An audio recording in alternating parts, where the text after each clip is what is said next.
আসসালামু আলাইকুম। আমার বাচ্চা স্ট্যান্ডার্ড 1 এ পড়ছে। এই বছর 2024 এ ওকে ভর্তি করানো হয়। তো মাশাআল্লাহ আলহামদুলিল্লাহ স্টাডি অফ দ্য নেশন স্কুলটা আমি অনেক খোঁজাখুঁজির পরে মানে একটা বেস্ট প্রতিষ্ঠান হিসেবে খুঁজে পেয়েছি। আমার কাছে মনে হয়েছে ইংলিশ ভার্সন আর ইংলিশ মিডিয়াম এই দুটার মধ্যে অনেকটা ডিফারেন্ট আছে। আমরা অনেক গার্ডিয়ানরা হয়তো এই বিষয়গুলো বুঝি না।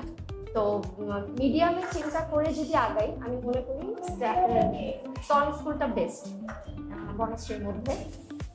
এখানে কারিকুলাম অ্যাক্টিভিটিস যে যা করানো হয় সবকিছুই আমার কাছে খুব ভালো লেগেছে।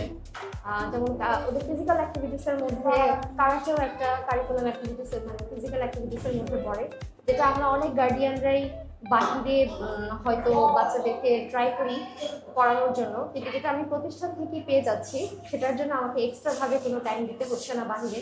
এটা আমার জন্য খুবই একটা প্লাস পয়েন্ট।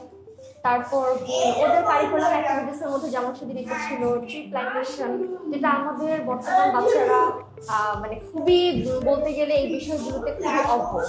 ওদের এই বিষয়ের এই যে ট্রি প্ল্যান্টেশনের যে একটা ইম্পর্টেন্স ব্যাপারগুলো আছে সেগুলো যে আমাদের বাচ্চাদেরকে স্কুলের পক্ষ থেকে জানানো হচ্ছে, তো এই জিনিসগুলো আমার কাছে খুবই ভালো লেগেছে।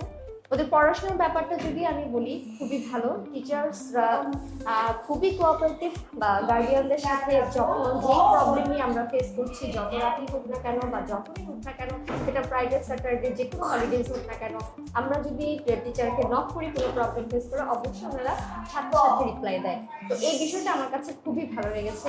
ক্লাস আপডেট যে কোনো প্রবলেম ফেস করলে টিচাররা যখন রিপ্লাই দেয় তখন আমি অ্যাকচুয়ালি মেন্টালি ভাবে খুব স্যাটিসফাইড এই স্কুলটাকে নিয়ে।